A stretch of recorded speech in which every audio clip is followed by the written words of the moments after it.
And the misleading attempt by those who oppose military preemption is unfortunately a misleading attempt, or attempt in misleading, which is part and parcel of a package of misleading set of policies. One of them, as Sarah mentioned before, has to do with the Israeli-Palestinian negotiation, suggesting that there is an obvious eventuality to an Israeli control of the mountain ridges of Judea and Samaria, and that eventuality supposedly is the demise of Jewish majority in the area. According to the demography of doom, or the demographers of doom, primarily in Israel but also outside of Israel, Jews are doomed to become a minority. For a simple reason, supposedly. Because don't we all know that Arabs are part of the third world, and therefore they have high level of, or high rate of fertility? Don't we know that Jews in Israel are part of the Western world, and therefore are burdened by low level of fertility? And therefore, one does not need to be a demographer, or one does not need to study the issue in order to conclude. It's a question of when and not whether there will be an Arab majority between the Jordan River and the Mediterranean. But just like most conventional so-called wisdom, this also is completely detached from reality. We're not talking about a new phenomena, by the way. Way back when Theodor Herzl launched his campaign of modern Zionism back at the end of the 19th century, he was confronted by the leading Jewish historian demographers of those days. One of them, Shimon Dubnov, published a demographic projection back in March of 1898. And according to that projection by Shimon Dubnov, the #1 Jewish demographer of those days, by the year 2000, said the notable demographer, there couldn't be more than 500,000 Jews between the river and the Mediterranean. He was off by over 5.5 million Jews. In 1944, all the way through 1948, Ben-Gurion was confronted by the leading statisticians and demographers in Israel, among others the founder of Israel's Central Bureau of Statistics, who is, by the way, who was the mentor of today's leading Israeli statisticians and demographer. And that leading statistician demographer tried to convince Ben-Gurion that 600,000 Jews back in 1947 did not constitute a critical mass in order to become a sovereign country, and should Ben-Gurion proceed with that, he should expect very quick transformation into minority, because again, Jewish fertility is low and Arab fertility is high, and therefore he said by the year 2001, this is a projection from October 1944, by the year 2001, say the late Professor Roberto Bacchi, the founder of Israel's Central Bureau of Statistics, there will be a minority of 2.3 million Jews, minority of 33%. Well, he was off by roughly 4 million Jews, and the reality is almost 180 different than all those demographic projections. If we go fast forward to 2014, we have on hand right now Jewish fertility rate in Israel, which is higher than any Arab country other than 3, Yemen, Iraq, and Jordan, which are coming down towards West European fertility rate, while the Jewish fertility rate in Israel is still surging as of March, April 2014. Contrary to misperceptions, this surge of Jewish fertility is not because of the ultra-Orthodox high fertility rate. It's in spite of the decline of the ultra-Orthodox fertility rate. It's despite of the slight decline of the modern Orthodox fertility rate in Israel.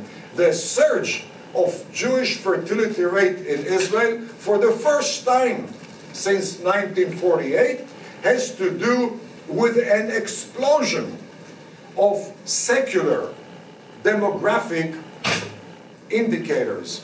We're talking today not only about the overall secular folks in Israel, but primarily about the yuppies of Tel Aviv, the capital of secularism in Israel, where 15, 20 years ago it was 1 or 2 babies, and the 1 or 2 babies of the Tel Aviv yuppies has been transformed into 3 or 4 babies. This is the bon ton, this has been the bon ton of Jewish mothers in the yuppie areas of Tel Aviv as of the last 15 or so years. We're talking about the 1 million Jews who came from the Soviet Union during the 1990s, and they arrived to Israel with a typical Russian, Ukraine, Moldovan fertility rate of 1 baby per woman.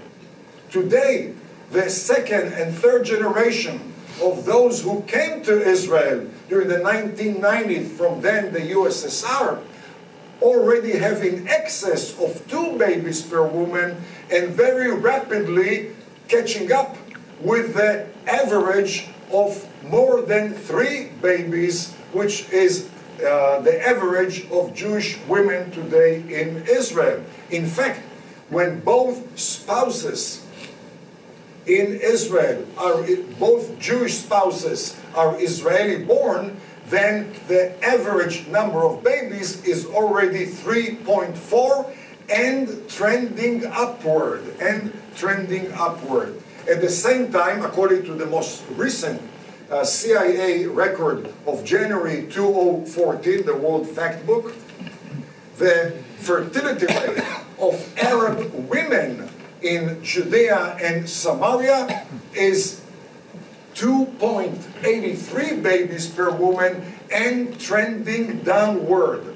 And by the way, trending downward in a very rapid pace, which is compatible with the entire Arab Muslim scene from Mauritania in Northwest Africa all the way to Iran in the Persian Gulf, where we have seen a modernity-driven collapse with a capital C of Muslim fertility. Iran, the most extreme Shiite Muslim country, 1.8 babies per woman, down from roughly 7 per woman during the days of the Shah. Saudi Arabia, the most religious, radical, Sunni, Wahhabi country, 2.3 and trending downwards towards 2. In Egypt, where during the days of President Sadat, his wife Jihan promoted family planning, she was threatened by Muslim Brotherhood who tried to murder her for this heresy of family planning. Today in Egypt, 2.9 and trending downward. Syria, 2.4 babies and trending downward. North Africa, 1.8, 1.9 babies. And again in Israel, 3/3 and 3.4 when both spouses are Israeli born. The question is, what is bringing down the fertility rate of Arabs in Judea and Samaria, which in 2000 was 5 babies per woman, down from 7, 8 only 10 years before, but from 5 babies in 2000 to 2.83 in 2014. This is a pace which is unprecedented in human history. And that unprecedented decline is driven by modernity.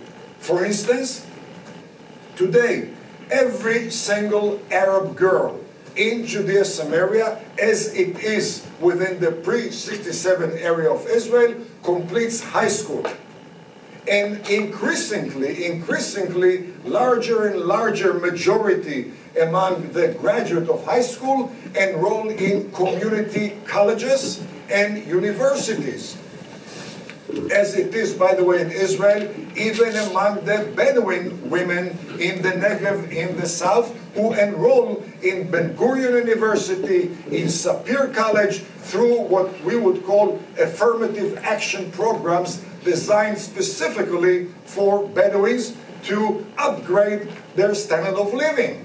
But the ripple effect is that when women complete high school and enroll in community colleges and universities, they do not get married at the age of 15. And they do not start reproduction at the age of 16. The whole process starts after the age of 20. And there you have consideration of education, and consideration of career, and consideration of vacation, and consideration of cost of living. And the result is, again, from 5 babies in 2000 to 2.8 today, and trending towards 2. That's the story of Arabs in Judea Samaria. That's the story of Arabs in pre-67 Israel. And by the way, in Gaza, the difference is 1 baby. In Gaza, it's less than 4 babies per woman, while in Judea Samaria, it's less than 3. But none of them is anything close to what the Western gullibility or imagination, Lawrence of Arabia style, is promoting through policy and articles. We're talking also in Judea Samaria about family planning. According to recent studies conducted, by the way, by Arabs here in Washington, the Muslim world goes through a family planning revolution. The #1 country leading that effort among Muslims is Morocco. 76% of Moroccan women in the reproductive age use contraceptives trying to avoid bearing babies. The #2 Muslim entity as far as family planning is the Palestinian Authority. 71% of women in the reproductive age use contraceptives trying to minimize on babies. And then you have the issue of emigration. Going back to 1950, where we found, the team which I belong to, where we found documentation of migration, emigration, immigration, documentation by Jordan in Judea Samaria and Egypt in Gaza. Going back to 1950, every year is a year of net emigration. By the way, with an exception. 3 years of Oslo, when a reckless Israeli government was preoccupied with importing some 70,000, 80,000 Palestinian terrorists from camps in Yemen and Iraq and Syria and Sudan and Tunisia and Jordan and Lebanon, etc. Other those 3 years and 3 more years in 1980, when the late King Hussein flexed a muscle, minimized passages through the Jordan River to prove who was in charge. Other than those 6 years, from 1950 until the end of 2013, every year is a year of net emigration. Give you an example. We're talking about 2013, 20,000 net emigration from Judea and Samaria alone. The prior 4 years, anywhere between 16,500 to 18,000 annual net emigration from Judea and Samaria alone. The last documented data from Gaza goes back to 2005. It was collected by the European force which was stationed there and ran away after Israel uprooted 8,000 Jews from Gaza and Hamas took over. The last figure which was documented by the Europeans was 11,000 annually net emigration from Gaza. According to everybody who deals with Gaza, the numbers have quadrupled, 5 times as many, etc., because the border between Gaza and Sinai is relatively open compared to the strangulation imposed by Mubarak there. But again, in Judea and Samaria, 20,000 in 2013. The vast majority of immigrants are young folks. Old people do not tend to emigrate.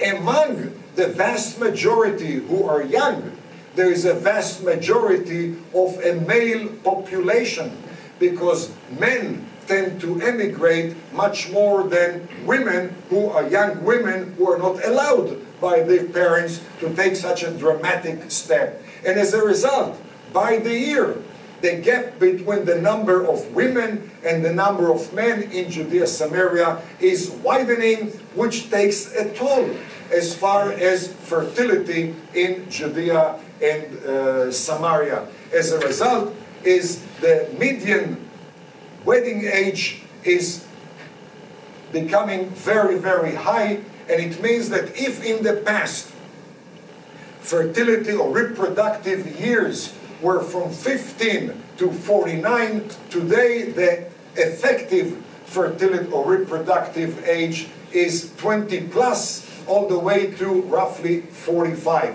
which brings it down from very high third world fertility rate to a European fertility rate. And last and not least, we're talking in Judea and Samaria about a very rapid urbanization process. We're talking about 1967, when Israel came into the area, liberating Judea and Samaria, where 70% of the Arabs were rural. Being rural lends itself to multitude of babies. Today, 2014, 75% is urban, which lends itself to less and less children. Those of you who visit Israel may note when you drive on Highway 443 between Jerusalem and Modi'in and Tel Aviv, you see on the northern side the town of Ramallah, and every few months another high-rise, another high-rise. High-rise means less babies. People move from the spacious homes in the nearby villages into the new high-rise, and therefore, and that is one of the many reasons why they produce 2 or 3 rather than 7 or 8 babies. When we shift now to the Jewish side of the formula, one may ask, why wouldn't Jews be also affected in a similar way by modernization? And the reply is very simple. Because Jews are not normative. Very simple. Especially when you are a Jew in Israel. And if Jews would have been normative, if Jews would have been normative, there wouldn't be a Jew left in 2014. How else have Jews survived the different attempts on their survival, if not through non-normative phenomena, development, and display of resistance and determination? And I keep telling the demographers of doom in Israel, as long as they continue applying normative demography to Jews in Israel, they'll keep being wrong and wronger and wrongest, as they have been since the first day of statehood in 1948.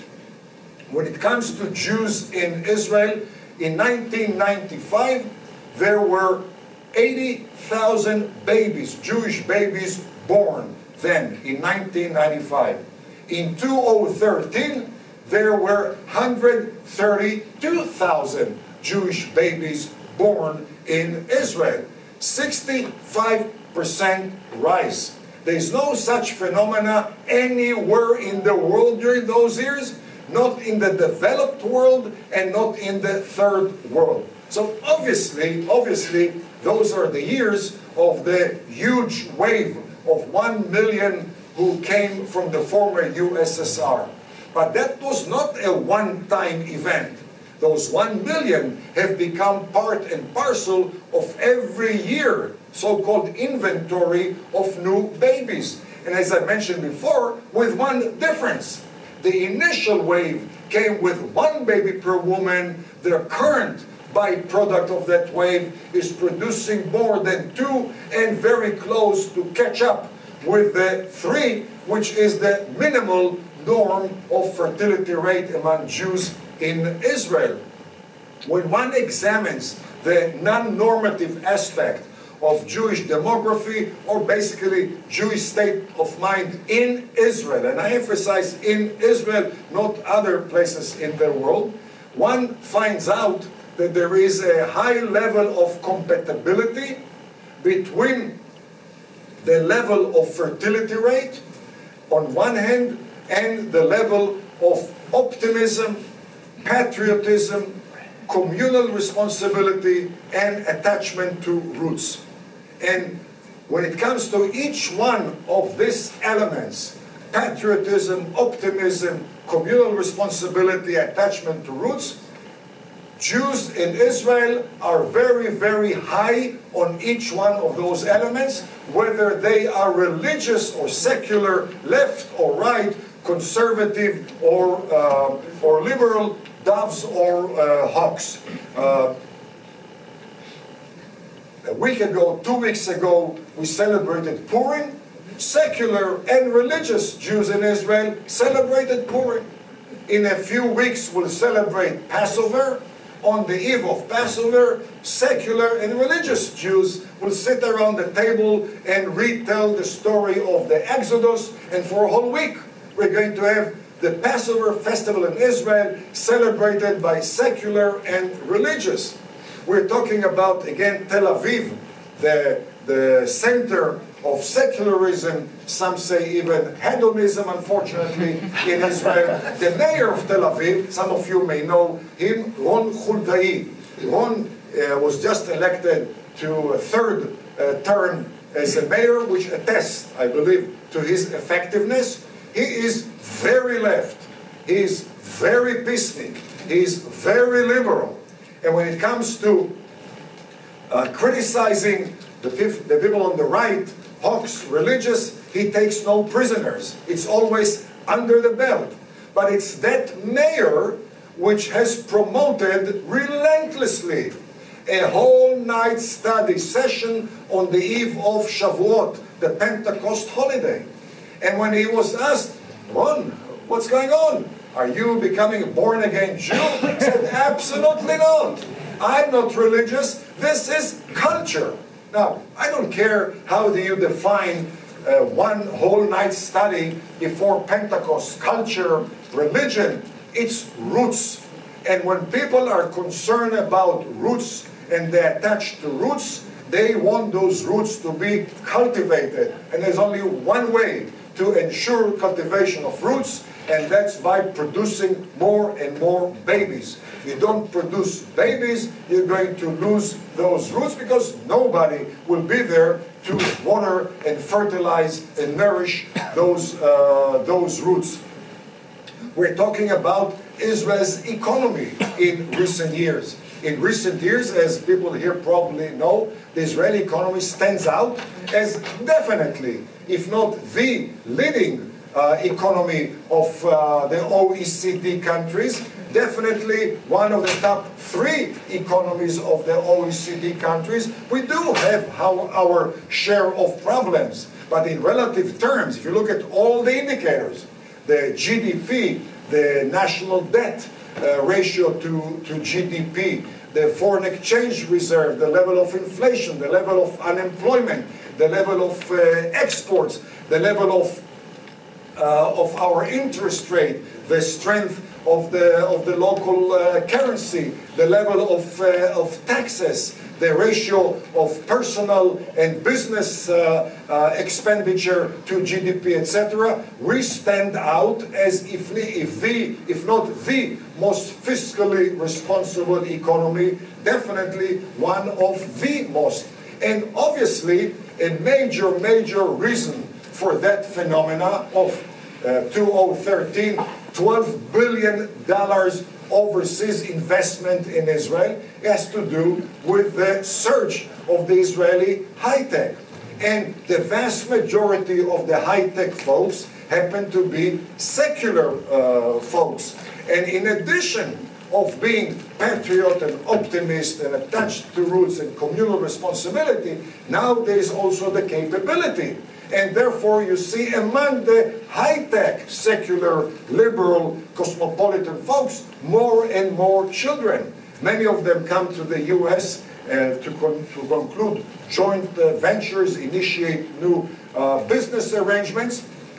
And when they socialize with their counterparts and they talk about families, and when the American hear that they have 3, 4, sometimes 5 children, the immediate quip is, oh, I didn't know that you were religious. Because in the US, how else but being Catholic or evangelical or Mormon if you have more than 2 or 3 children? That's not the case in Israel, because once again, we are not normative, and in a very positive sense, because if we were normative, we would not be around, and the world would not benefit, not from Jews and not from the state of Israel, as it has benefited from our non-normative performance.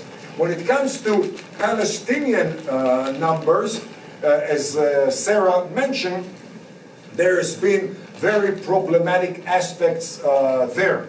The problematic aspect stands out in view of the fact that until the team which I represent surfaced back in 2004, no one, and I emphasize no one, not in the US, not in Israel, not in the UN, nowhere, dared, so to speak, scrutinize, audit, conduct due diligence as far as the Palestinian numbers. The numbers were embraced as if they were brought down from Mount Sinai without any due diligence. We have been the first and so far the sole team to undertake auditing of both the Israeli numbers by the Israeli Central Bureau of Statistics and the Palestinian number by the Palestinian Central Bureau of Statistics. And our findings are very, very simple. For instance, the Palestinians themselves have suggested time after time, and so it has been reaffirmed by Israeli professors, statisticians who have partaken in their census. They also include in their numbers in excess of 400,000 Palestinians who have been abroad for more than a year. By the way, almost all of them from Judea and Samaria. Now, what does it mean to be more than a year away from your own country? There is an international standard accepted by every single country in the world other than one entity, the Palestinian Authority. They do not cheat. I emphasize, they do not lie. They simply have a different way of counting. It's as if you decide in Israel, for instance, that from now on, we are not going to include housing in the computation of inflation rate. And overnight, from 6.5% inflation, we are going to see miracle, 3.5% inflation rate. Certainly, you must disclose what has been the change in your methodology.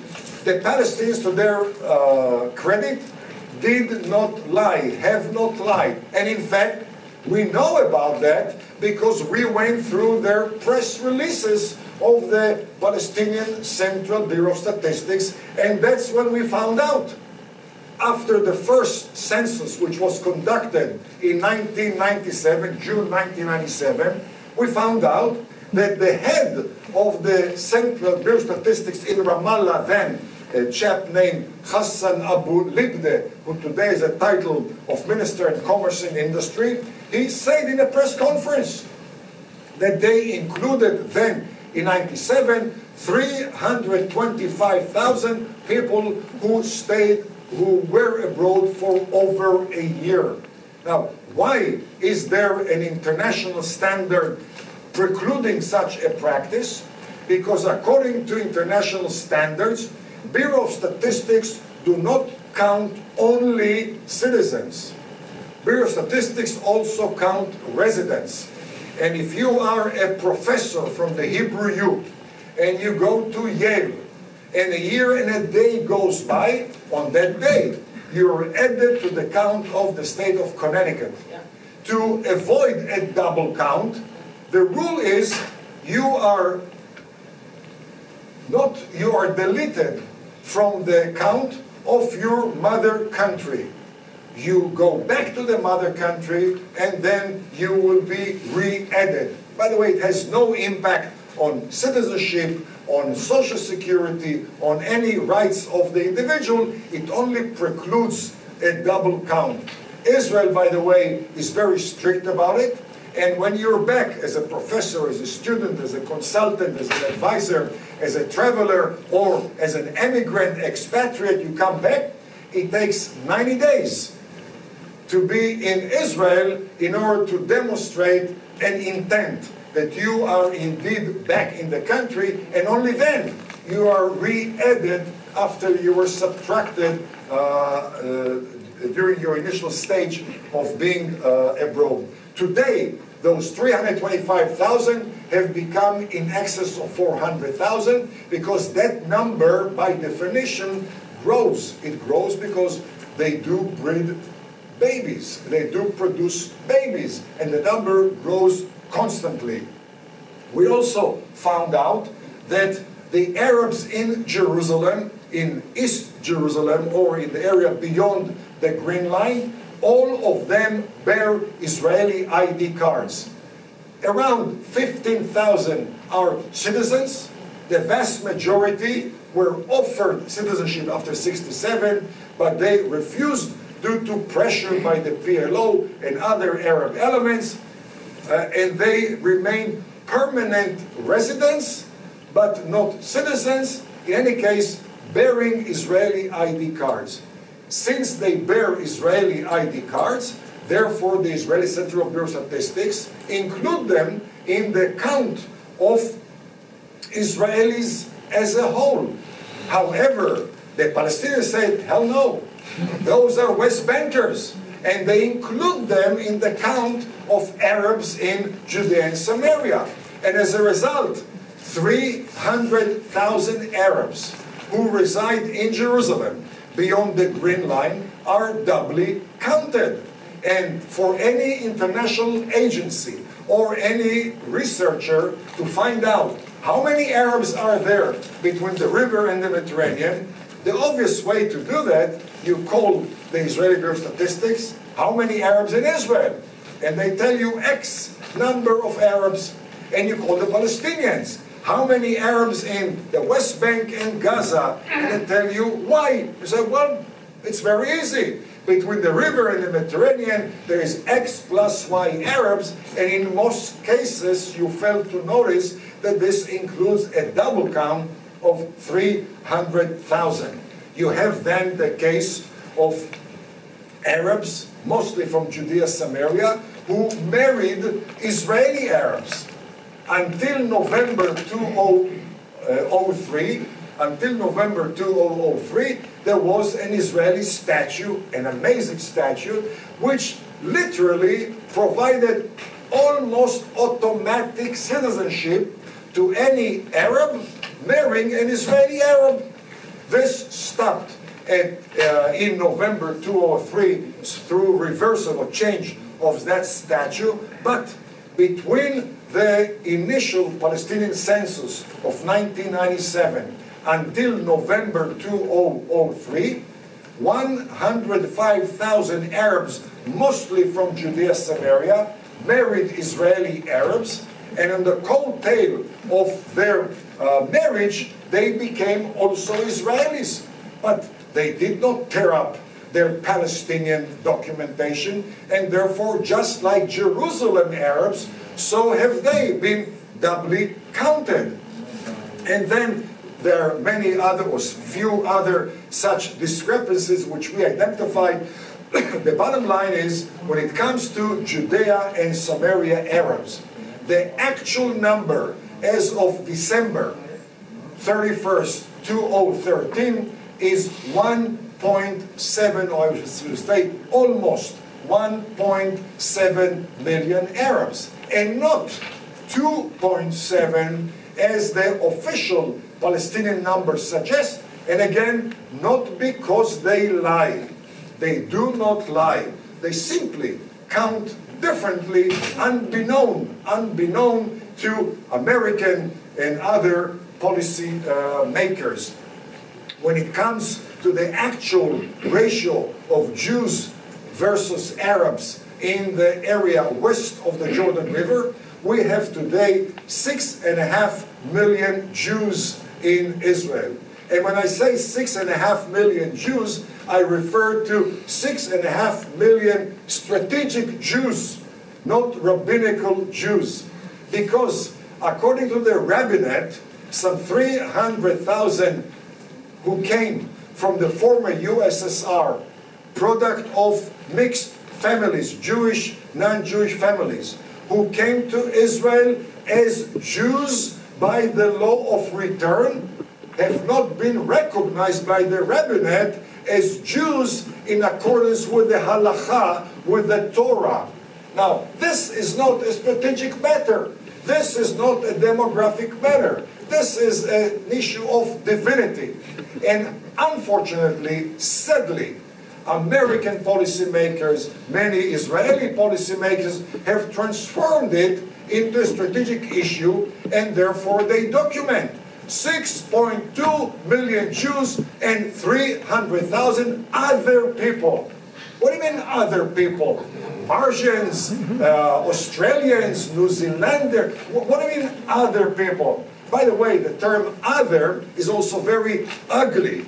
It's ugly because those of you familiar with Jewish history, that's the way in the old days in Europe, the old rabbis used to refer to Jews who left the religion and fought against Judaism, or so-called misled Judaism. They were the others, in a not negative, but in a most egregious, immoral, negative way. To realize that this is how the Israeli Central Bureau of Statistics categorizes 300,000 who came to Israel, partaking in Israeli wars against terrorists, who are murdered by terrorists, who are killed while defending the country in Lebanon or in Gaza. But when it comes to official documentation, they are others. This is utterly immoral. But the bottom line is that we have 6.5 million Jews, side by side with 1.7 million Arabs in pre-67 Israel, and 1.7 million Arabs in Judea Samaria, which means in the combined area of Judea, Samaria, and pre-67 Israel, which is the practical, relevant context of today. Gaza, as far as I'm concerned, is not today relevant to any such computational discussions. We're talking about a 66% Jewish majority, bearing in mind there is no such thing as constant demography. There is no such thing as linear demography, especially not in our area, due to litany of elements, many of which are uncontrollable, which affect our demographics. The meltdown of the USSR changed completely the demography. It had nothing to do with Israel or Israel's demographers. Certainly, migration, emigration, immigration are the result of global developments, and therefore we're not talking about linear or constant demography. However, we do talk about trends. The trend of the last 50, 70, and especially the last 20 years has been very, very clear. A very robust Jewish demographic tailwind when it comes to fertility as well as migration. Namely, the 66% is going to grow due to current trends which are very obvious. Modernity-driven, unprecedented decline of Arab demography and unprecedented Jewish tailwind in the area of demography. If in 1995 there were 2.3 Jewish babies born per every Arab baby born, in 2013 there were 3.3 Jewish babies born per every Arab baby born. And that basically means when you take the percentage of currently over 77% of the babies born are Jews, that by fertility alone, the ratio of Jews in Israel is going to be sustained by fertility alone. Bearing in mind that Aliya, Jewish immigration, has been the force of Israel's rejuvenation, whether it is economically or medically, technologically, militarily, but it has been waves of migration, waves of Aliyah, which have made the difference. Nothing is documented or carved in stone when it comes to waves of Aliyah, but I think that every person who observes objectively the reality in Ukraine and Russia and Germany and France and England and Argentina would conclude that the relative strength of the Israeli economy, the intensified wave of anti-Semitism in those countries, the penetration of Muslims into European countries, and the unprecedented wide base of Jewish Zionist education infrastructure in those countries suggest very, very clear prospect of another huge wave of Aliyah. And when you look back into history, we have experienced cyclical waves of Aliyah every 20 years.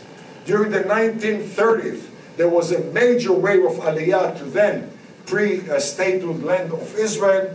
During the 1950s, almost 1 million wave of Aliyah came to Israel. During the 1990s, another wave of million came to Israel. We are now exactly in the midst of that new cycle with a huge window of opportunity. The question obviously is, will the Israeli government, will the Jewish people throughout the world rise to the occasion, or tragically, are we going to miss such a huge opportunity which is being literally at our own doorstep? I would like to end here and turn it now to your opinions, views, questions, statement. Go ahead.